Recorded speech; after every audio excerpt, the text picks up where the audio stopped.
This morning, an advisory panel at the CDC kicks off a two-day meeting where members are expected to discuss and vote on vaccines currently recommended for all children, including those for measles, mumps, rubella, chickenpox, and hepatitis B.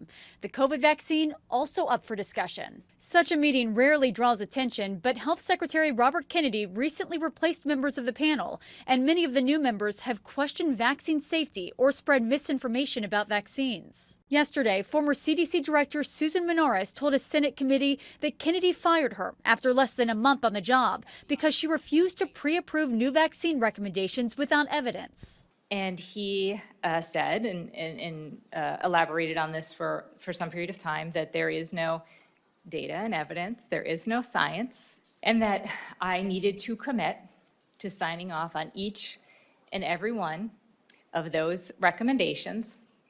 And if I could not commit to that, I needed to resign. To be clear, he said there was not science or data, but that you still expected you to change the schedule. Correct. Health Department officials say her testimony contained factual inaccuracies and left out important details, and accused Menares of acting maliciously to undermine the president's agenda. Following the testimony, Republican Senator Bill Cassidy, who's also a doctor, shared this warning for parents. If the vaccine advisory panel makes recommendations to change the childhood vaccine schedule, should the American people have confidence in that decision? No. Democrats also voicing concern. Robert F. Kennedy Jr. must resign. We have to turn him into a healthcare pariah in order to make him a detriment to the Trump administration. And I think that's the only way, ultimately, that we're going to save the lives of children and adults in our country.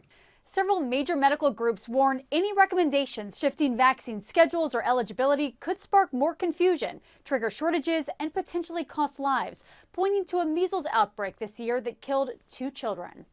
Nicole D'Antonio, ABC News, Washington.